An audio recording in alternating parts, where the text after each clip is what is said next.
So I'm going to keep moving forward. I'm going to keep taking steps. And I just kept doing that for about a year. And then I, again, looked back at a year later and thought, all right, well, I can look at where I was a year ago, cease and desist, transmission going out, no money, food stamps. Okay, well, here I am a year later, still on food stamps. Transmission's fine. Cease and desist isn't a problem. Now I have a little bit more residual income coming in. Okay. So we're tracking in a better direction. We're going to run into more hurdles that we don't know about. And you had mentioned this, like life will hit you with these things, and they can bring you to zero.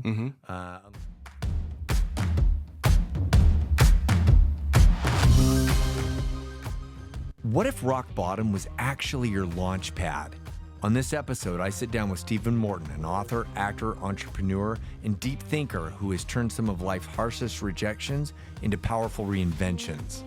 He speaks openly about the shame of going through bankruptcy and relying on food stamps to support his family, and standing in that line, questioning how it all came to this. But it was in those humbling moments that he began to rebuild one small and intentional step at a time, eventually creating a six-figure income. What sets him apart is his method.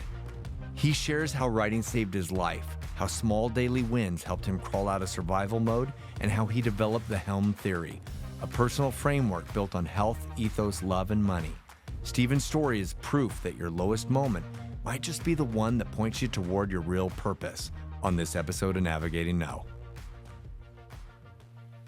Stephen, you're a stud for being here today. Thank you, brother. Thank you. Oh my gosh. We met like literally in Liberty Lake. You're just one of the hometown grown kids that's always there with me, and we're like running to each other at Starbucks all the time. And all the time, man. We just started connecting and we started having conversations. Didn't we meet at a funeral home? Well, technically speaking, no. Okay. Because we met before that. We met before that. Okay. However, that's so funny. You're talking about the Valley Chamber. It was a chamber thing. That's chamber right. thing, and we ended up meeting at a funeral home, and it was awkward. And it was like, "Hi, what a great networking event place!" No right? kidding. No kidding. And didn't they give out like free chocolates? But they were like little caskets. And Rachel, she couldn't eat anything because it was just being in the environment because we were there, and she started getting woozy, and so we had to go. But Rachel being your wife. Yes, I got to shake your hand at least and say, "Hey, Blue," right? Right. Awkward conversations. But we met, and it's like we've just basically BS'd with conversations a lot, and we realized, or at least I realized, like we had so much in common. And you are an author. You're an actor, a model. You're locally here now in Spokane, and you've also been an entrepreneur. And it's like all of these little stories. I'm like, man, that's kind of me, just in a different path, right? And a different age, and you have different experiences. And I just love your stories. And so I found out that you wrote a book, and you were kind enough to get me a copy of it. And I just want to know, like, let's introduce yourself to the audience, number one. And number two, like, what got you to write your book? Because it's a similar reason why I started mine. Yeah, and that was exciting. That was one of the reasons, too, that I think we just kind of clung to each other. I'm like, this is a guy that I can understand, I think, what he's going through. He's done all these things. We probably both have ADD on some level, and we can't stop. But Stephen with a PH, have to get that out there. No, it's funny. I introduce myself that way now just to be a little different. Sure. Because when I say Stephen, it doesn't really stick, or they spell it wrong, and then it reverts to Steve or whatever. But people assume my name's like they're either going to call me Bo or Bruce. Like they're like there cannot be Blue. Right. But it is. Okay. Wait, no. Is Blue, that a nickname? Like the color, right? It's not a nickname. Go ahead. Yeah, but I got to a point in my life, we can get into the thick of it in a little bit, that I had to pull all these experiences together that I was having, and I had to share them somehow. And I started writing because it was therapy. I had to say, you know what, this is either going to be a really, really good story, or I'm going to go down in flames. And nobody's, I hate to say it this way, but having those suicidal thoughts, thinking how do I get out of this? How do I, I'm in my 40s or late 30s when I started really getting in the thick of it. I've got a beautiful wife. I've got 2 kids. I've got nothing to show for my life. I've got no retirement. I have no idea what I'm doing. What am I going to do? What are my next steps here?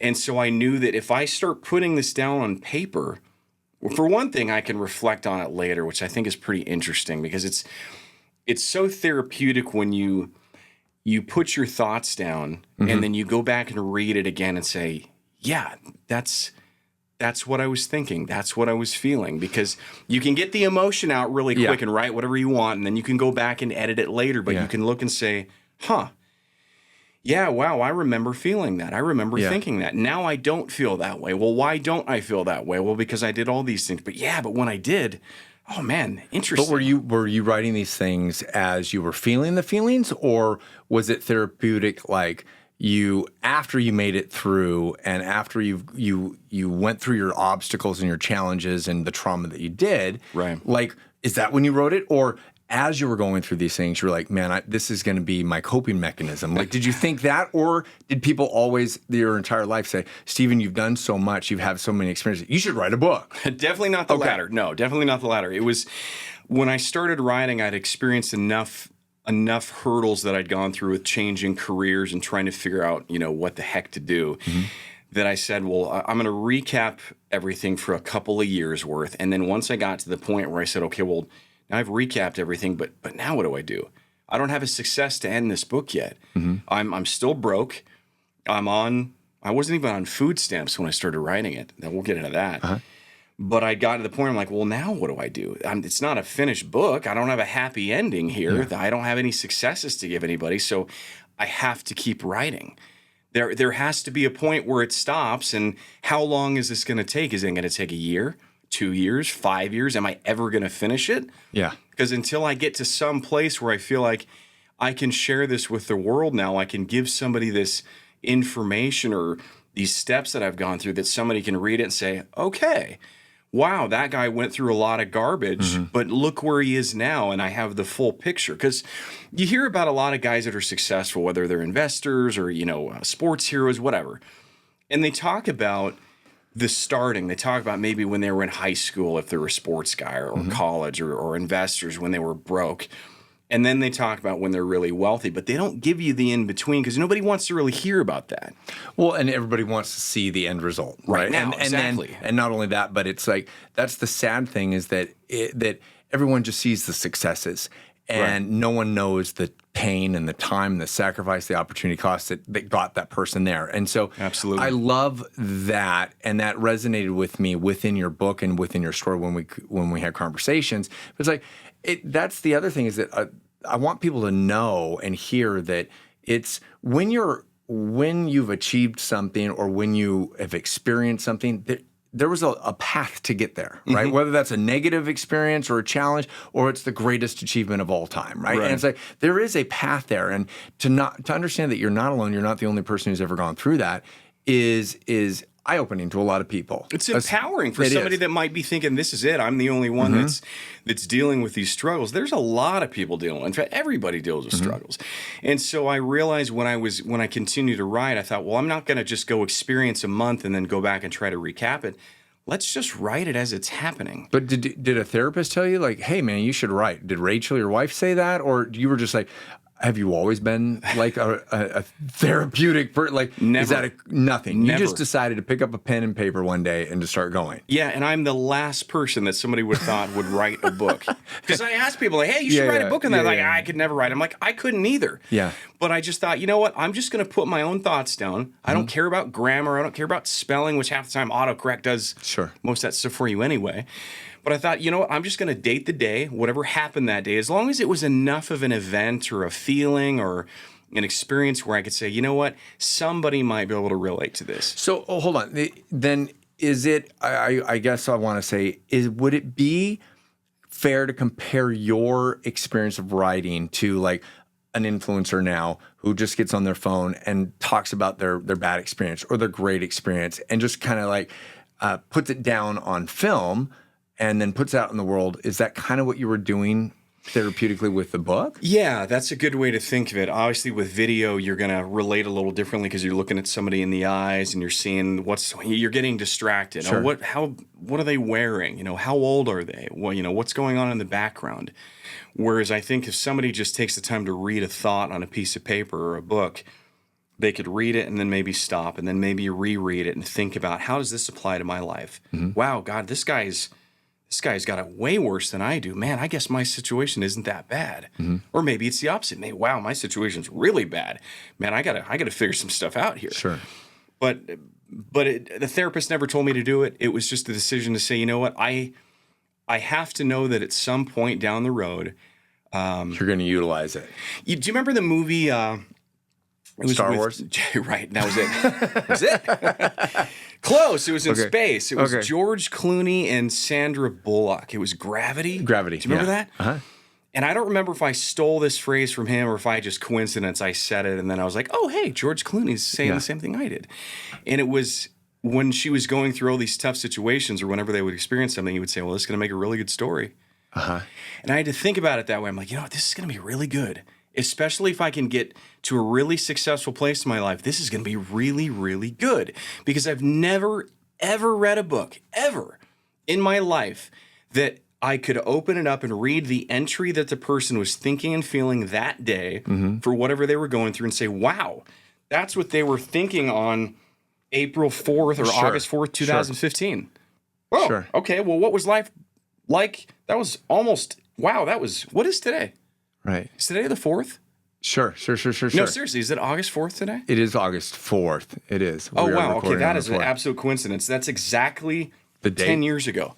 Oh, that's awesome. Oh, wow. I will attest to that to the everyone. I just randomly, there's nothing in there. I didn't open it up. Just, wow. Okay. But that's what I was feeling on that day 10 years ago. Right. So to answer your question, I guess.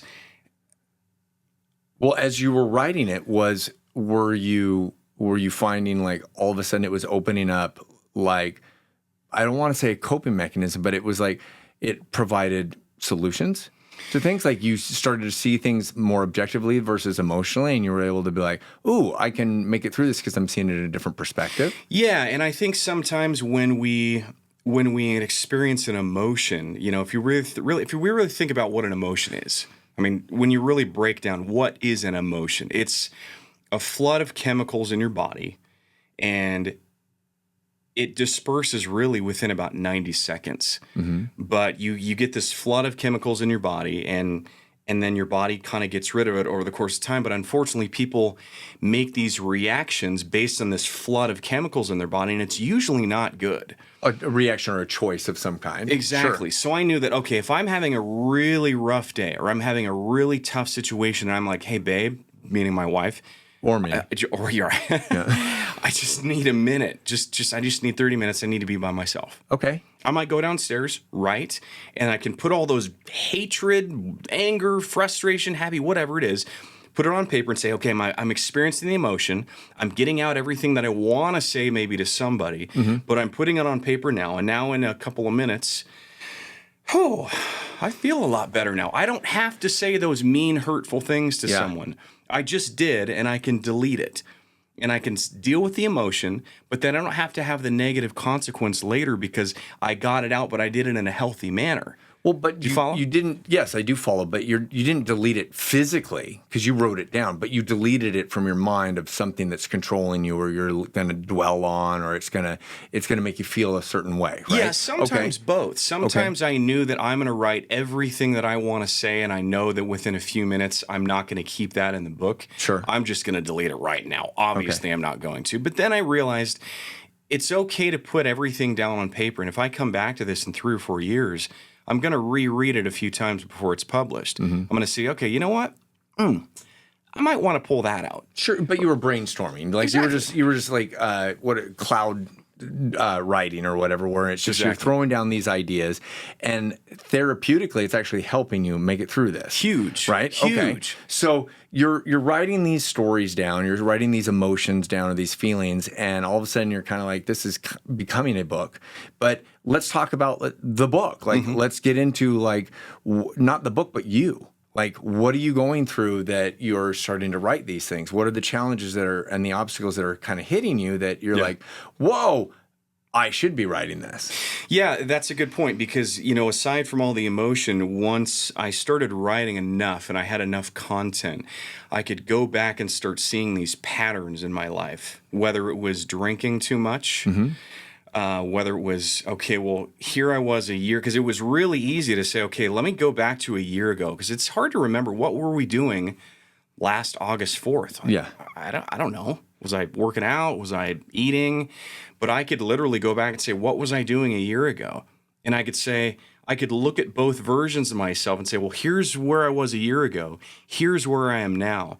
If my situation, my life is no better, then I can track and say, well, here's why, because I keep doing this. I started seeing these patterns. And then, no, I love that. I'm going to interrupt you because I want people to understand that that's a measurable. That's a KPI. That is like something that you can actually, you write it down. I write down or I put on the wall. You have kids, right? And so it's like you write down the height of your child. And then they're like, I'm not growing. They're both bigger than me now, by the way. Officially, Riker officially passed me. So they're not, they don't think that they're growing. But then when you show them, like 6 months ago where you go, all of a sudden you see this huge change, right? And it's like when you're writing these things down, it's like you do see these measurables. You are improving, right? And if you aren't better later, then something's wrong. But you're seeing these patterns start to come out by just writing in your journal. Did you have an actual journal or did you do it on a computer? Just computer. Okay. Simple PC, pull up a Word doc, start typing. Yeah. And it's, I always say the saying, if you're not embarrassed of who you were a year ago, then you're not trying hard enough. That's with anything. That. It's with anything. No, 100%. Working out. I mean, you're one of my inspirations for getting healthy, honestly. Because every time I'd see him, like, man, what's Blue's body fat percentage at? He's got to be like at 8% or something. He's ripped. And how does he do that? I appreciate that. I got a compliment the other day from my friend Luke down in Dallas. And he was like, do you age? Right? I'm like, you don't age. No, I don't age, but I love it. No, I'm going for the Tom Cruise. Yeah. That's what I appreciate. Okay. So you're writing, you're adding these things in. You are starting to see that there's patterns going on. Absolutely. When does it click with you that you're like, wow, this is going to help me through this? I think it helped me plan. It helped me create a plan. Because like a roadmap?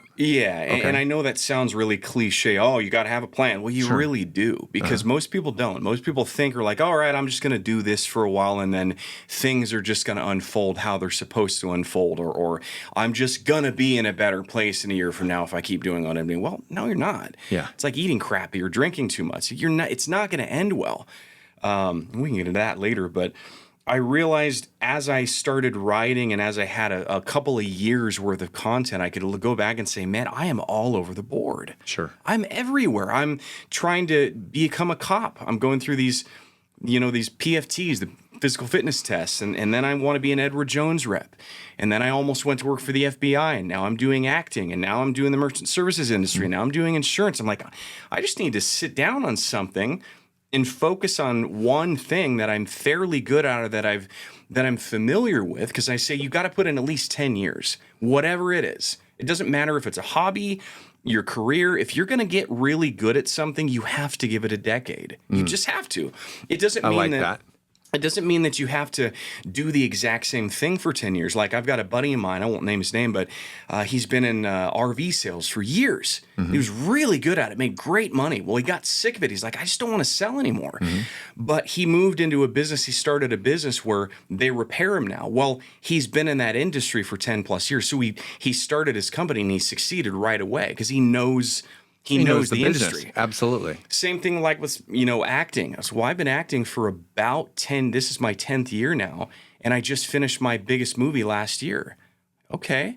So it takes a little time. You just have to enjoy the process. What do they say? You have to, the man who enjoys walking will get further than the man who enjoys the destination. You have to enjoy the process of, okay, it's not going to take a week. It's going to take a long time, but... Well, and you hit the process part, right? Like whether you're starting a business or whether it's like the first day I walked in for, I landed a Levi's campaign, right? And I thought it was like, this is going to be easy, but the reality was it took years, right? And to stay in the business for as long as I did, it takes a long time to cultivate those relationships, the resume, the portfolio in our case, right? Or having those connections so important, and so it doesn't just come naturally. It's not that one thing. So, and even though you can change from some career, you can get into another one as long as it's something that you enjoy or you did enjoy or you're an expert at. I think that it is enjoying the journey, and that's the experience. But yeah, I mean, so I just realized I was bouncing around all over the place and needed to land on something. And that something happened to be the merchant services world, credit card processing. For people that don't know it, I'd just been doing it. I think when I started writing, I'd been doing it for maybe 7 or 8 years. So not 10. So I'd had a portfolio.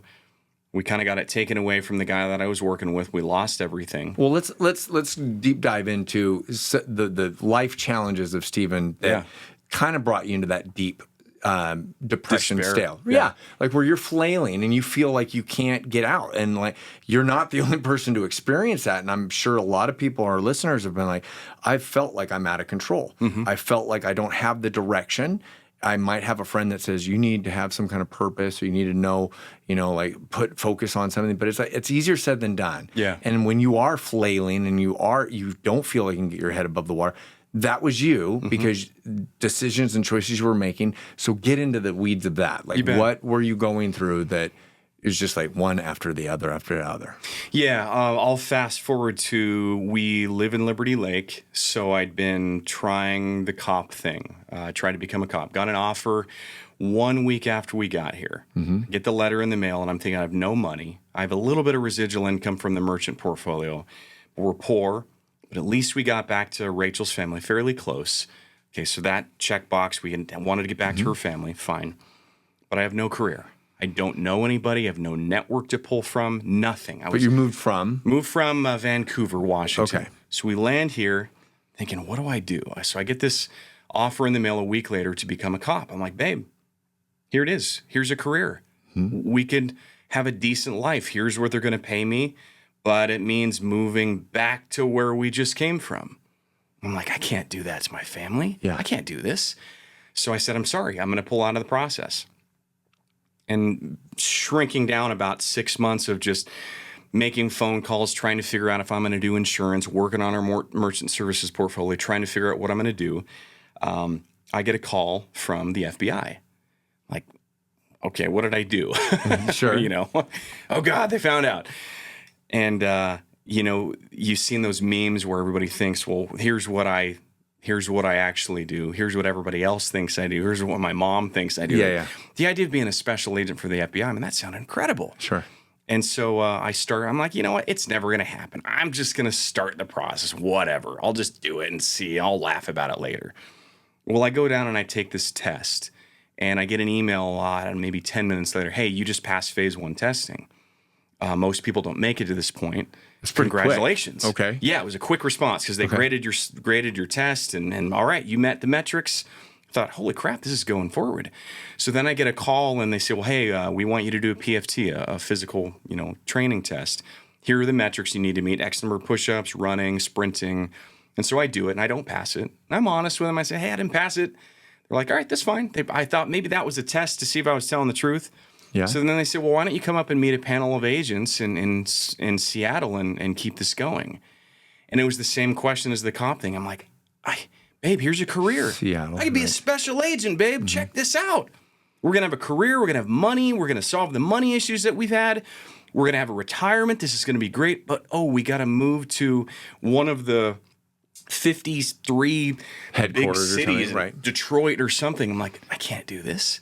Once again, I'm like, I can't push forward with this. I got to back out. Is that because of your boys, or is that because of like family? Family. Yeah. Family. Okay. Ultimately, like, I'm not going to uproot the kids. I'm not going to yank my wife away from her family when we just landed. But fortunately, what came out of that is they asked me for a profile picture. Take a shot of yourself so we can see what you look like. And I was really tan, like I am now. It was August 4th. August 4th. Yeah. Right. So I take this photo and I give it to him, and I met with this life coach at the time. It was just a buddy of mine, Mark Flory. Love you, pal, if you're watching this. I was his first client. And so he's like, great plug for Mark. Exactly. Good dude. He says, what have you always wanted to do that you've never done before? Like that life thing that everybody like, I've always wanted to do this. I'm like, I've always wanted to be an actor. He's like, well, what are the first steps? I'm like, all right, I don't know. Let me Google it. Yeah. This was back when we Googled. Sure. So I Googled getting started in acting, and so I post this picture on this casting network site, which you're probably familiar with as an actor. and didn't think anything of it, completely forgot about it. Well, I get a call or an email or something, I don't know, 6 months later, and they say, hey, we're interested in having you out on Z Nation, the series, and shooting in Spokane. We liked your photo. Are you interested in auditioning? I thought, cool, yeah. holy cow, this is great. But you're in Liberty Lake, which Lake. Is a baseball throw to Spokane, so it's not very far. Exactly. Okay. So I tell my wife, I'm not going to do it. She's like, you're doing it. She's like, I will find the way, the time off. She was working at Fred Meyer or something just to make ends meet because we had nothing. Okay. And so I get the time off and I go do this audition and just fell in love with acting. It was wonderful. So had I not given up the special agent thing, I never would have gotten to do it. So I think I was, I don't know, maybe beating on this wall thinking this is the direction I want to go. And it's like, there's no door here. I'm trying to make it a door. I'm trying to push forward. And I kind of need to just step back a little bit and pivot and figure out a different plan, because if I don't have a plan, I'm just going to keep scrambling and doing what I'm doing and bouncing all over the place. I have to find something that I can at least work towards. But that also meets the metrics of, or checks the boxes, of makes enough money, provides for my family, allows my wife to be able to do X, Y, and Z, to be by her parents, and then give you purpose, right? And hopefully have happiness and like in some kind of enjoyment where you're not always putting fires up, but you're actually making a difference, right? So this is like, okay, I'm starting to see something that will check the boxes for all that. Right, and so I landed on the merchant services world because I still had some residual income coming in from the accounts that I'd set up with this other guy. And of course we'd move, but I didn't need to be I didn't have an office that I had to go into with him. I could live anywhere. And so I thought, well, I've been doing this for 5-ish years at that point. I'll keep doing this, because the long term in this is I can keep building and building and building, and we'll still have this residual income and we should have a good life. That's my plan. Didn't seem like a great plan, but it was a plan. It was something that I could push forward towards. Sure. And so I did that for the rest of the year that we were there. Then I find out in December, my contract's cut. He takes all the accounts and we have nothing. I get a letter, I think it was like December, I don't know, it was like 5 days before Christmas or something. Yeah. Is this a business partner? Is it that you work for him? Or is it that, like, what is that? Good question. Okay. I saw him as a partner. I saw him as somebody that I'm building his portfolio, and we're going to be buddies forever, and he's going to keep paying me how he pays me, and I'm going to keep building his company, and we're going to work something out in the end, and it's going to be great.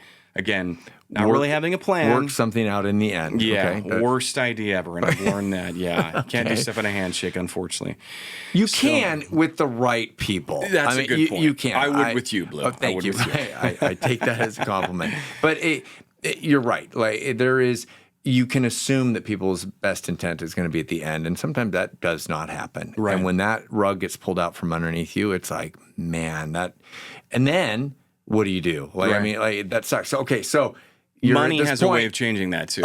Absolutely. So you're feeling like, oh, something's going to come of this at the end, and you're making a lot of money, and you're like, okay, what happened?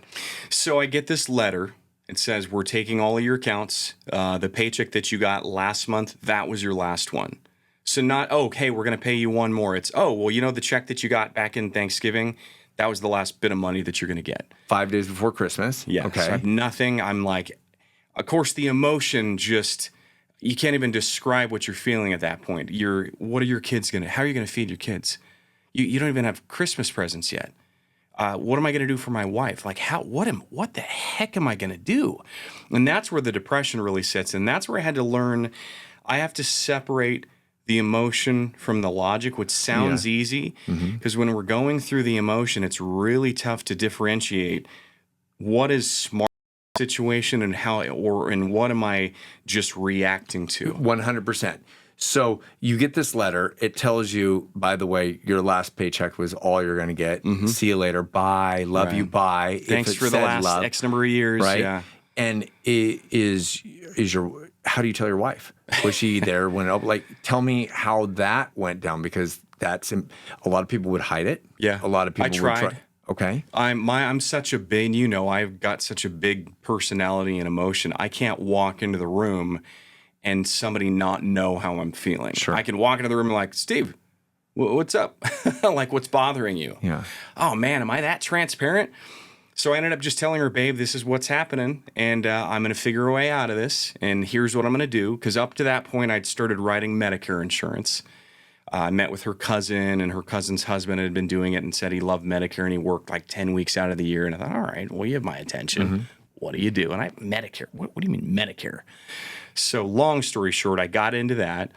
And I knew that the following January, so, a month and a half later, I would get all of these commission advances from that Medicare business. Yeah. So that would sustain us for at least another 3 or 4 months. But that's it. I've got 3 or 4 months to figure out all our income is gone. Sure. Do I get a job? How much do I need to make? Well, if I get a job, how old are you at this point? I think I'm 34, 35. Let's see, December 2014, I would have been 34. So you're established well enough to should be at least have a job and like maybe you have some assets. And so, all right. And you have enough through this Medicare sales, like I can kick the can down the curb for a few months to figure it out. Figure it out. Were you lying to yourself? Were you just hoping and praying? Like, that sucks. It sucks. And that's where the idea of having some sort of plan, and no matter how shaky it is, mm-hmm. you can't just scramble and say, I'm just going to think about it tomorrow.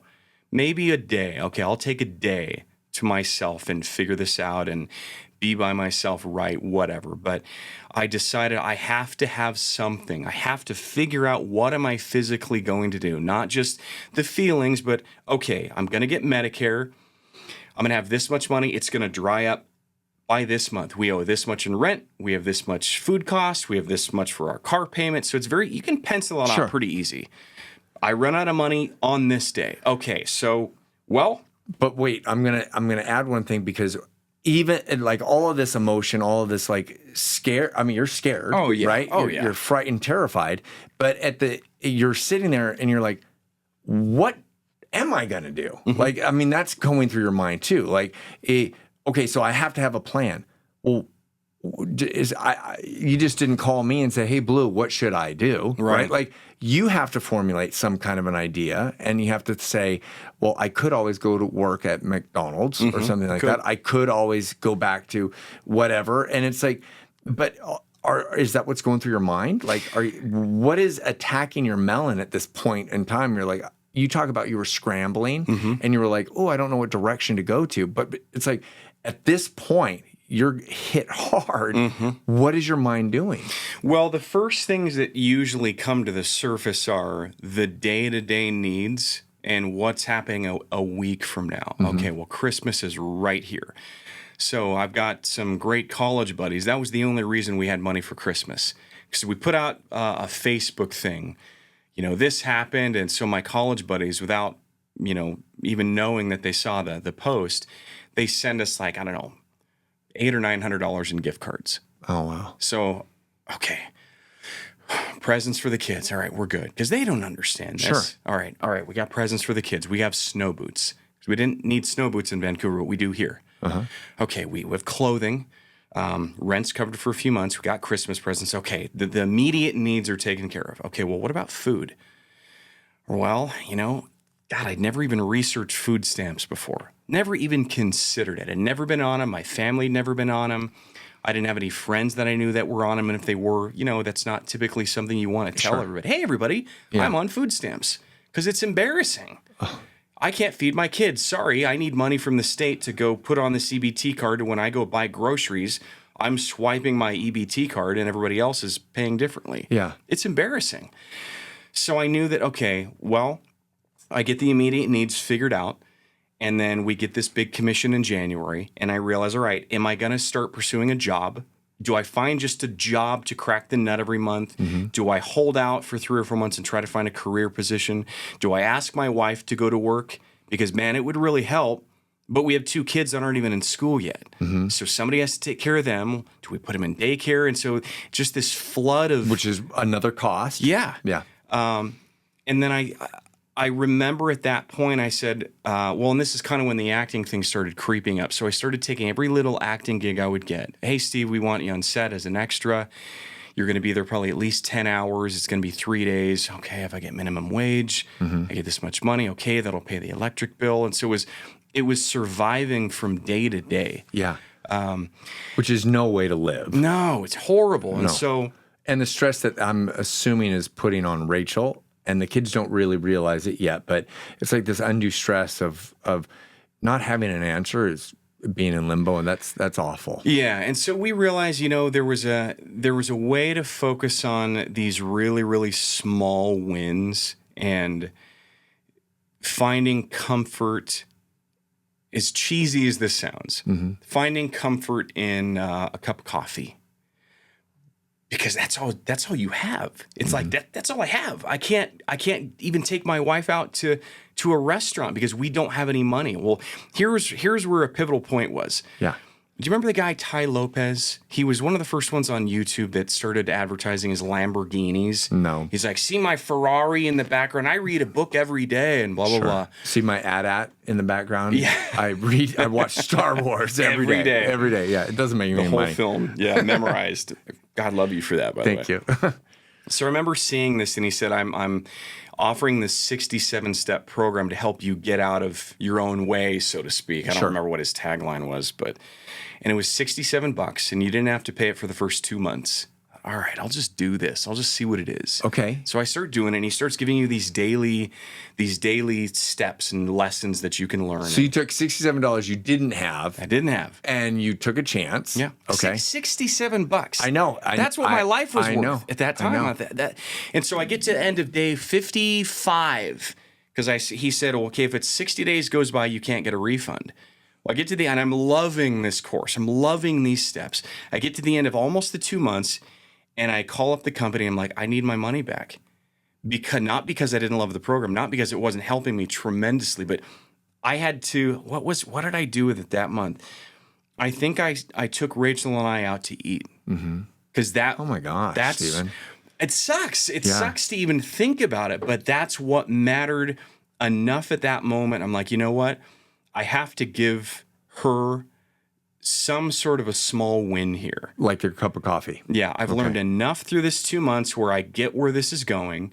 I got to get a refund. I got to take my wife out dinner, and now I'm going to apply these principles. I'm going to keep going. I'm going to keep going. I'm going to keep building the merchant services. I'm going to keep building which to backpedal a little bit, this guy had canned my whole portfolio in the merchant world. Well, I said, well, screw you. I'm going to go steal them all back, and I'm going to start my own company. So I started an LLC, which was more money, another $100, $150 money we didn't have, put it on a credit card. And so I started stealing all these clients back. I'm like, I already know how to do this. I know how to build this company. I'm just going to keep doing the same thing that I'm familiar with and keep building. And then, of course, I get the cease and desist letters and, you're violating this. We're going to take all your money back and we're going to file a lawsuit if you don't stop right now. And then that's about the time the transmission goes out on the one car that we had. It had 150,000 miles on it. And I had this $2,000 limit on a card. And that was it because we just filed Chapter 7 bankruptcy because we had so much debt we had to wipe it out. And then my transmission goes out. It cost me like $1,900 and something dollars. Like, what am I doing? Once again, I'm trying to get a plan. I'm trying to move forward. I'm focusing on these 67 steps. I'm taking my wife out to dinner so we have small wins. I'm back with her family. And then you just get this freaking gut punch of lawsuit, cease and desist, bankruptcy, transmission goes out. So I had to realize I'm always going to get hit with these hurdles. Well, it's funny you mention that because we had Josh Hong on here, and he had mentioned like he was going through all of these, like as working in the restaurant business, and his dad told him one time, he's like, aren't you tired of starting at zero every time? Yeah. And that was like his pivotal moment where he's like, actually, yeah, I am. Like, I don't want to start at zero. And I want to be able to go to bed at night and fall asleep and not worry about tomorrow. And so it's interesting that you say that. So, all right, so you're feeling these feelings. You're not liking the life that you're scrambling every single day. How are you going to make ends meet? Well, and understanding in those moments where something big happens, you absolutely have to take the time to slow down and remember, okay, let the emotion disperse. Because people that, you ever just stayed up for like 2 or 3 days straight for whatever reason, or you got like a couple of hours of sleep and you're just exhausted. Yeah, it's called having kids. Yeah, exactly. Yeah. But what's funny is your brain, I'm not a psychologist or a doctor or anything, but your brain operates the same way when you're in a panic mode as you are when you're really, really tired. You can't think properly. Clearly, right. So you have to let the emotion go and say, all right, I'm going to logically pencil out what just happened. Okay, I got a cease and desist letter. Okay, let me read through it again and make sure this isn't something that's going to kill us. All right, it's not. As long as I don't keep violating the agreement that I had, I'm going to be okay. All right. Transmission went out. Okay. Let's go shop it around. Let's get some quotes. Let's see if we can afford to do this. Okay. Find out if they take credit. They do. Okay. Or is it going to be under 2,000? Yeah. Okay, great. All right. Let's do that. Let's get it fixed because we need a car. Okay. Problem averted. And you just take a little bit of time to get through these steps until you can keep pushing forward with the plan that you'd had initially, which was to build the merchant services portfolio. So I kept doing that. I started realizing, well, if I can't set all these accounts up with this processor, if you will, I'm going to move them to a different one so that there's no cease and desist issue. Okay. So I'm going to keep moving forward. I'm going to keep taking steps. And I just kept doing that for about a year. And then I, again, looked back at a year later and thought, all right, well, I can look at where I was a year ago, cease and desist, transmission going out, no money, food stamps. Okay, well, here I am a year later, still on food stamps. Transmission's fine. Cease and desist isn't a problem. Now I have a little bit more residual income coming in. Okay, so we're tracking in a better direction. All right, this is good. Let's keep taking steps. We're going to run into more hurdles that we don't know about. And you do. And you had mentioned this, life will hit you with these things, and they can bring you to zero unless you have enough in the bank or if you have enough help or whatever. And so you're getting hit left and right, and now you're starting to get that traction. Right. But what I heard you say is also that you just kept moving forward. You accepted it, but you kept moving forward, and then you solved it. You solved the issue, or at least you diverted it enough so it didn't break you. For a while. Okay. Because that'll happen for a while until you get hit with something else that you're not expecting, that you feel like, okay, this is the end. Well, no, it's not. It's just a different hurdle. So for us, it was the following year of, all right, we're still not to a place where we can even afford our bills every month. I got to get a job. And I remember Rachel just breaking down because she thought, Stephen, we've been trying to build this portfolio. We've been trying to become self-employed. We've been trying to build a residual income for so many years. And now you're going to go get a job. It's all for nothing. Yeah. And I didn't look at it that way. I looked at it as, well, I just need some capital. I'm going to work my job, and I'm going to work this other business on the nights and the weekends, and it's going to suck.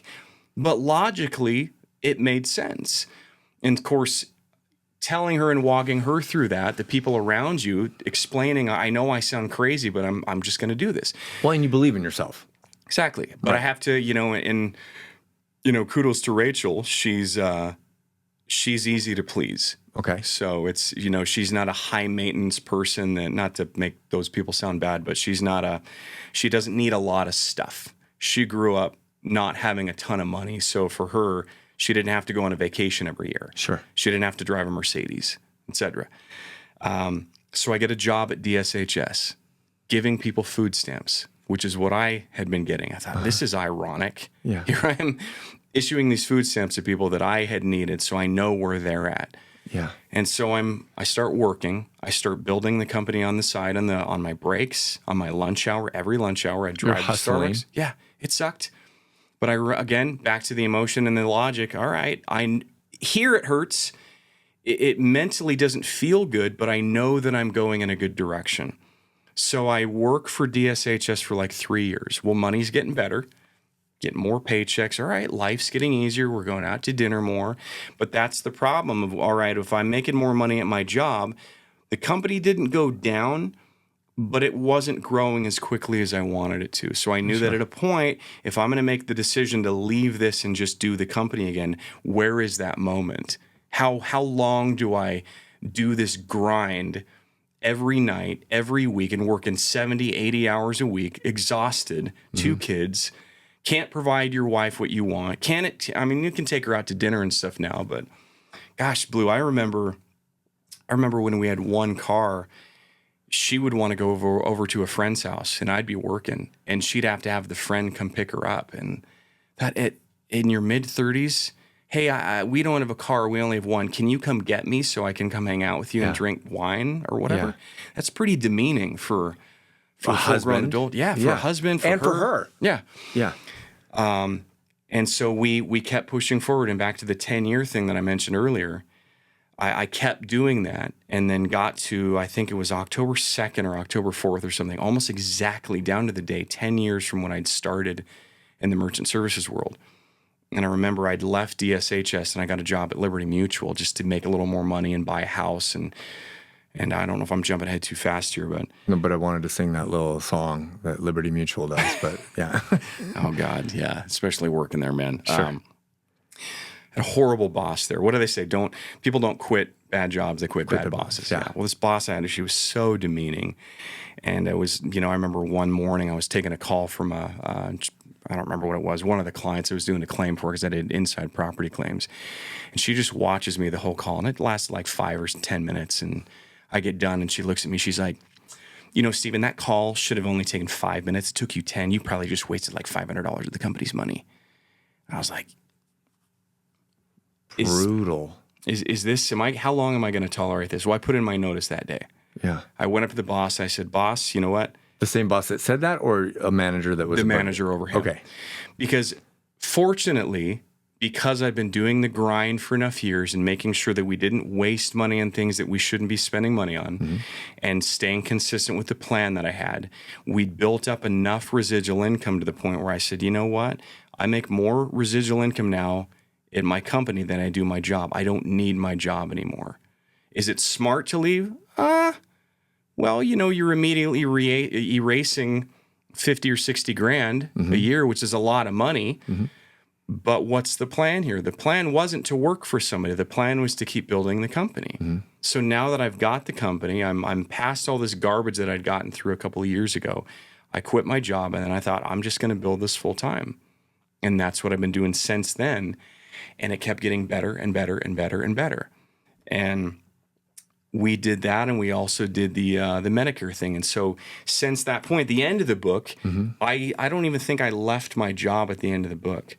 So the next one that I just finished kind of takes off from that point, because everybody that reads this probably thinking, well, where does this guy end up? What's the cliffhanger, right? Yeah. Is he a millionaire? Yeah. Not here, I wasn't, but it was a really good ending. And talk about the best. You go through all these emotions of it's hard, and you have one car, and you don't feel like a man or a good spouse.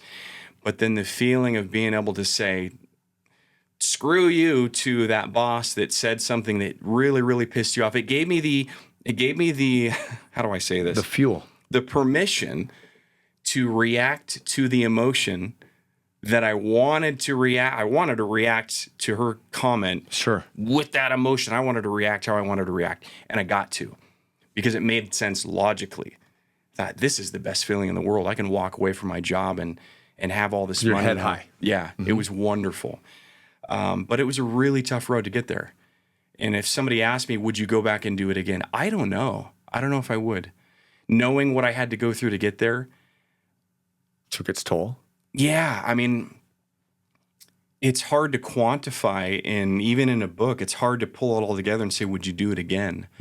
I don't know. I really don't know, because if I did exactly what you did, if I said, I'm going to go be a speaker, I'm going to make it big like blue, I'm going to be successful, I'm going to write books, and I did exactly what you did, it would turn out completely different. 100%. Yeah. 100%. And because that's the whole idea of my book, The Sum of Four, is that we are going to get good book to four. Thank you. We're all going to get to, that was a helpless plug by Stephen. It's like we're all going to get to our destination differently. Some of us might get the same way. Right. But most people are going to get a different way, and it's going to cost more, take a lot longer time, or it's going to hurt more. And it's like, but if it is the priority and that goal that you want, you can eventually get to it. But everybody's path is going to be different. Well, and the dream changes too. They say along the way. Yeah. I mean, initially it was like we said earlier, it was just, okay, what am I going to do this week? Sure. How do I feed my kids? Or I wanted to be an officer. Right. Or I wanted to be the FBI. Yeah. Or I wanted to be that. Like a famous actor. Yes. Yeah, 100%. And so it's like that can change. Plus, the obstacles that come can change the path of that, but as long as it's going towards kind of the direction that you want to go to, and maybe it's within the same industry or something like that where you're that expert. But no, there's no set way of doing it. But you mentioned this earlier. It's the journey that is the process is where you learn and where you grow and where it makes you stronger. And then you can tell these lessons not only through your book and your next book, but you can tell your kids. And you can tell your friends. And so, like, that's like when you were telling me your story, I'm like, man, this guy has gone through a whole lot, but so have other people. Yeah. And your story is just one way that you got through it. What is the one thing that you would say got you through everything? If you were to zero down, like, what is it, the overall, not the pivotal point, but what is something that was like, man, this worked? I'm going to guess in my mind, but what is it that you would say helped get you through all of those stages that might not be worth going back again? What was it that made it that made you through it? Yeah. Well, I know when I was this might be a weird analogy, but are you a runner? Do you run? No, I hate to run. I do too. Heidi loves to. I don't, and I'll watch her like all day long. I hate it. Like, I hate when people say like, just picture the mountain over there, and then once you get to that tree, it's like, I've never had a runner's high. I haven't either. Yeah. The only thing that's ever made it like any enjoyable piece to me is when we had an MP3 player, right? Or when that came out, because the Discman would always like bounce, the MP3 player like changed it for me. Then the iPhone, right? And then it's like the iPad or the iPod, the iTunes, or the iPad, and that changed it. That was like a game changer for me to at least enjoy the process a little bit, right? So yes, no, I'm not a runner, but continue with your analogy. And so I don't run. I had to when I was doing the FBI stuff to train, but I ended up getting this weight vest. It was like 80 pounds. I'm like, all right, I'm gonna Hulk out here. I'm gonna put 80 pounds on. I'm gonna go walk for a couple miles a night. And so this is pre-rucksack, influencer. Okay, exactly. Popularity wise, exactly. And so I remember when I would go on these walks, sometimes I would have music, sometimes I wouldn't. And sometimes I would say when I was walking, if it was a night that I didn't want to do it, but I needed to clear my head, or I needed to just get the physical exercise. I remember thinking, some days I can look not at the mountain. Sure. I'm just looking at the end of the block. 80 pounds is a lot heavier than people think. Yeah, it is. But I remember thinking, okay, today I can look all the way down there, and that's my target. That's where I'm going, and I feel good about it. And it was okay to do that. But then other days, or even as I'm doing that walk, I'm halfway there thinking, man, I don't want to look at the end anymore because it's discouraging me. Sure. I'm just gonna look down. I'm gonna look down at my steps because that's all I can focus on right now. Because I don't want to see how far it's going to be. Yeah. I don't want to know how long it's going to take to get there. I'm just going to focus on these little baby steps and be happy with it. And then when I get bored of that, okay, I'm going to look up again. And so I think that idea of what helped me get through that was some days it was, I'm going to put the picture of the Gulfstream jet on the fridge with the mansion on the lake and the jet skis and the nice restaurants and the fancy car, because that's what motivated me then. But then some days I had to tear him down. I'm like, I don't want to see that. I don't want to see a Ferrari today. Yeah. I'm just going to take him down, and I'm just going to go get a Starbucks coffee because that is going to make me happy right now. And it's not a huge emotional reaction.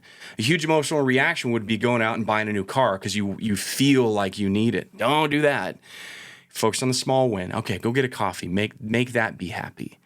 Go on a small not a vacation. Don't go to Disneyland. Go camping. I hate camping. When you're a proponent of like the small little vacations, right? Like really recharge yourself. And I think a lot of people are different. Like and with kids, I think you might relate to this, is that sometimes when you go on a vacation with your kids, it's not a vacation. Right. It's almost more work than take a vacation from right? the vacation. And so exactly. But it for me, what I've always liked doing is going on like a little bit, like these shorter little vacations really kind of like recharge me. Yeah. Versus like, oh, we need 2 weeks over here. It's like, as long as I can get away, I can have a movie night, for example. I can just activate everything and I can just focus in on something that gives me a little bit of fun, then I feel more recharged. And so that's my little vacation. Yeah, that's a good way to put it. And it doesn't have to be because I always ask people, if your mindset is you have to take a 2-week vacation every year to get away from your life, what's your life like? I don't want that life. If you have to take 2 weeks to forget about everything and get away from your daily living and your job, find a different job. Find a different career. If it's that bad, I want a career that I don't feel like I have to leave it all the time. I've taken calls at Disneyland. I've taken a call from a client. They'll call and say, I'm waiting in line at Space Mountain. I'm like, hey, Joe's calling. Hey, babe, I'm going to take this. We got to wait a little bit. I'm going to grab this real quick because I don't feel like, I got to get away from this. Do you follow? I'm like, I never wanted a life where I had to do that. I wanted to be able to say, I can incorporate everything. If we're going to go have a dinner, let's write it off. Let's make it a business dinner. Let's just talk about business for a couple minutes. It doesn't have to be all or nothing. I got this, I think from Ty Lopez, it's called the edge effect. So you have the forest, you have a lot of creatures in the forest. You have the deer, you have the squirrels, the rock chucks, the coyotes, whatever. Then you have the lake. You have all the fish and stuff in the lake. Well, if you look at I don't even know what a rock chuck is. A big gopher or something. Okay, I don't all know. right. But if you look at the amount of water in a lake and you look at the amount of life that's there, most of it is just empty. Sure. Most of it is just water. Maybe microorganisms and stuff, but that's beside the point. Same thing if you look at the forest. Well, if you go to the forest, you see a lot of trees and grass and stuff, but you don't really see a whole lot of wildlife. But if you kind of bring the two together, you go to the edge of the water, that's where you've got all the frogs and all the deer coming down to drink and all the fish are coming up to get all the food. It's kind of this blending of two worlds, and that's where life is. So why try to create this job or career that you just want to run away from? And on the same note, you can't have this life where you're not being productive and not doing anything. I've done that. We've got the residual income. I've spent those horrible weeks where all we do is go to the bar and drink. I'm past that now. So everybody says, well, if I had all the money, I'd just go drink Mai Tais on the beach. Yeah. For a week you would. Yeah, you get bored of it. You get bored. Yeah. You can't do that every day. And you can't not feel like you're pursuing something. Yeah. So, but to blend those two together, that's where I wanted to get to. I'm like, I got to find this edge effect. Where's the edge effect? It's a weird concept, but you found your edge effect. Like you found that. And that is that what kind of got you through everything? Like you were able to find that spot where you were comfortable enough to where work is not life. You're not emotionally drawn away from things and you're freaking out whether or not you can pay for X, Y, and Z. And it's like, you're just in a happy place. Like that's your edge is your happy place. Yeah. And as the money increases, I don't know the stats on this, but if you're really poor and you make, $20,000 a year, $30,000 a year, there's a lot of problems that come along with that people are going to have. Your car's always breaking down. Maybe you don't even have a car. You're struggling to find food. You're struggling to keep the heat on. There's a lot of those third world problems that are there when your money's lower. When it gets a little higher, maybe $40,000 to $60,000 a year, a lot of those problems go away. Now you're dealing with different stuff. Okay, well, now we have to deal with insurance. Now we have to deal with maybe we have a little bit nicer car. The check engine light's not popping on all the time, but we got to get some other things fixed. And then you elevate a little higher than that. And now it's, okay, well, now we can go on the vacation that we wanted to. Maybe it's not to Maui for 2 weeks. Maybe it's to Seattle for a couple of days. Or a Mariners game or something like that. Right. And it's like finding that. And so I think progressing through that process, the problems change, the stresses that you have change. And so for me, I realized my edge effect was I'm going to get to a point where if I ever feel like in a day that I've lost the day because of my work, I can have a couple of those. But if I can go a couple of weeks and the last 2 weeks have been a blur. All I've been doing is working. Yeah. There's a problem. I like that a lot. Does Rachel remind you that, or you just self-medicate yourself, or you self-talk yourself and say, hey, am I a blur over the last couple of weeks? Like kind of both, like for example, she likes to do photo shoots. So she might schedule something with a friend, like, over the course of years living here, she's taken senior photos and stuff for kids as they've started out little and now they're big. Sure. And it's just kind of eye-opening, too. It makes you feel old. Like, wow, I remember when they were in kindergarten. Now they're seniors? What? Yeah. So just incorporating those little things into our schedule. Or, hey, babe, what are you doing Thursday? Nothing. Hey, I got a commercial shoot. I'm going to be gone all day. Okay, I'll make sure, we pick the kids up from school or whatever. Okay, thanks. So it's just kind of having that flex. But that's a supportive spouse or partner. Exactly. Mm-hmm. And so we both give and take in that sense. I might be a little busier because I mostly run the company. I mostly deal with clients and stuff, where she more takes care of the kids, makes sure we're eating healthy, Which is a job. It isn't. That's a full-time job. Mm-hmm. Anybody that is a full-time mom or dad, you can't flip that switch off. No, you cannot. You know. No, I know. Two little monsters. I'm telling you. See, mine are yard apes now. They've upgraded. They were little monkeys, but now they're yard apes. Yeah. Oh my God, I love that. Well, then let's recap of like, what is the one thing that you would want the audience to hear, or you would want to tell your kids, like in that time when you feel the most despair and like you're drowning. Mm-hmm. What would you want to tell your past self, or what would you want to tell your kids or the audience? Probably, I keep hearing this phrase a lot. This too shall pass, because it will. One of the things I do every once in a while when I'm just having an overwhelming day or overwhelming time of year, maybe it's Christmas, maybe holidays make people nuts. Mm-hmm. Maybe it's just a cease and desist type situation, whatever. There's this video, and I don't even remember what it's called, but you can Google it or go onto YouTube, and it's The Known Universe. And it starts out, okay, you're in this little spot in your town or your house, and it just slowly zooms out, keeps zooming. Pretty soon you're out of the city, you're out of the state, you're out of the country, holy cow. You're out of the earth. You're like, wow, that's how big the earth is. And you think it's going to stop. And then it keeps going. And then pretty soon you see the other planets in the sun. And then it keeps going. You're like, oh, wow, we're still going. We're still going. Pretty soon there's the Milky Way galaxy. Oh, it's got to stop there. And it just keeps going. It keeps going. It keeps going. It keeps going. You're like, man, this known universe is this unequivocally massive creation that I can't even really get my head around. If I can't get my head around this, what the heck am I worried about my problems here in my little space in my house? And I think that the universe is something against me? And I'm like, no, it doesn't. Yeah. And that's your perspective change, right? That's perception versus perspective. And it's taking that 10,000 mile view and looking down, and you see all these ants, and the ants don't care about anything and you don't care. But it's like when it's in the moment, it is very difficult. And it is hard to remove yourself, both emotionally and I mean, just like in that specific time. But if you are able to do that, you can see things objectively from that 10,000 mile view. The big macro view. Yes, 100%.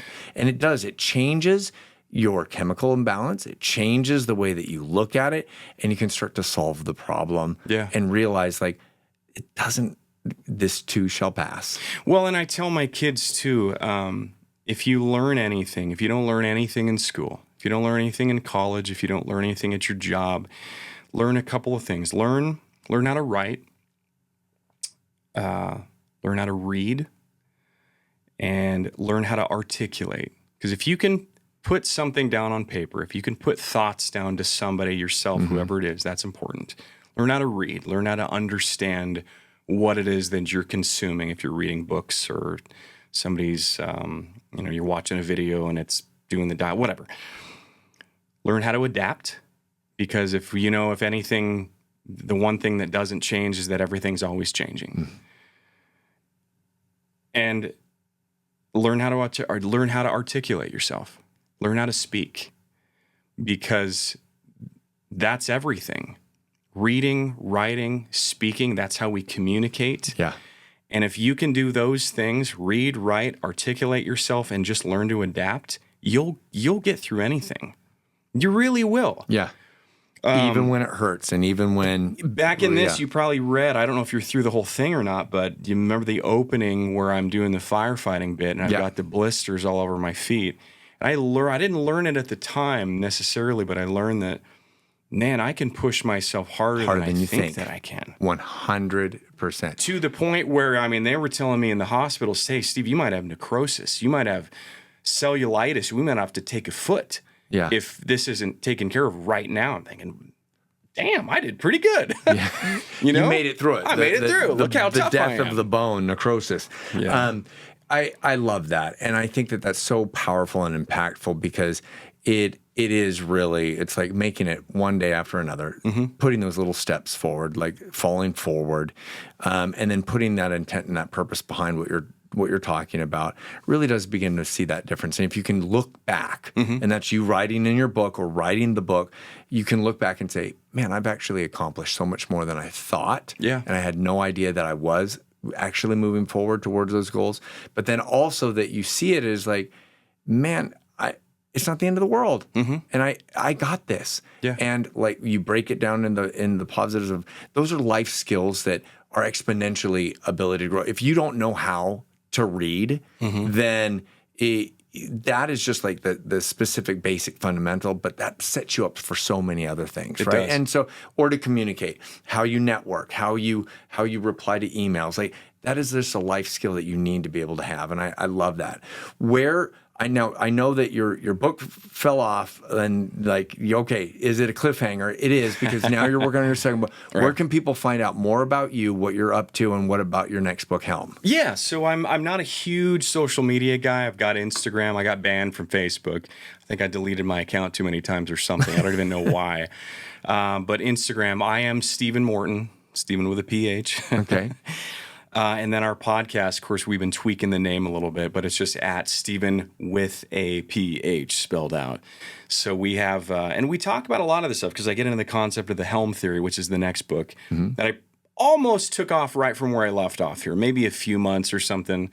And we talk about this health, ethos, love, and money, because those are the four things that no matter who you are in existence, even Jesus Christ or Buddha or whoever, everybody has a Helm Theory.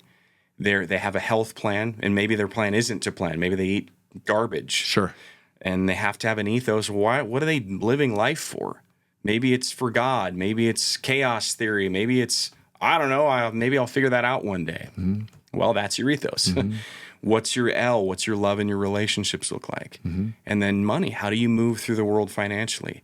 You can't drop any one of those and not have a successful life. You could take somebody like Warren Buffett. Money's definitely got that figured out. Relationships for sure.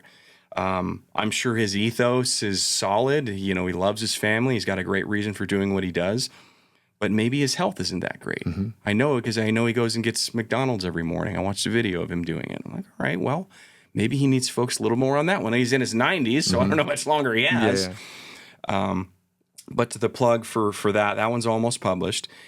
This one is on Audible.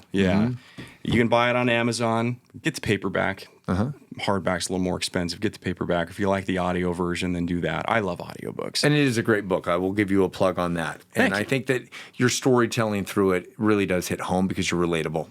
Thank you. You've lived this life of like, the reader is going to get something out of it. And I think that you have actionable steps that like, it's not only a self-improvement book, but it's also puts things in a different perspective that are more attainable. And well, and one of the things that when I started this, I know a lot of people tend to gravitate towards financial stuff because money's everything to most people. Well, with more money, more vacations, nicer cars, more experiences, more things.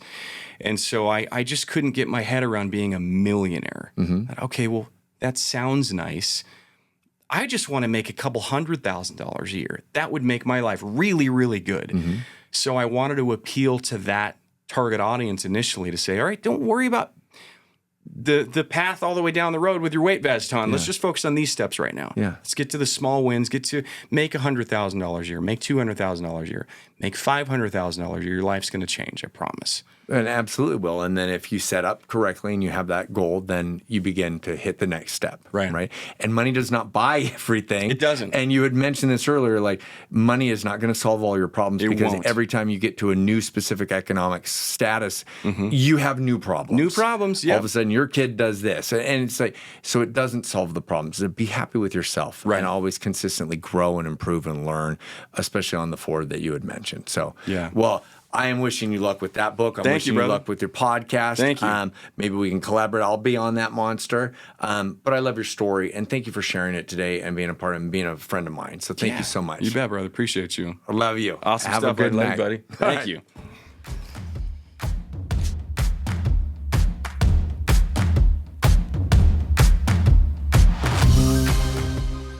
Thank you so much for listening to Navigating No. If this episode brings you value or you know someone who could benefit from it, the best way to support the show is by sharing and subscribing. It's completely free and helps us reach more people. And if you have any questions, feedback, or guests you'd like me to interview, drop a comment while you're there. I'd love to hear from you. And most importantly, thank you for tuning in. And let's continue sharing optimism and positivity.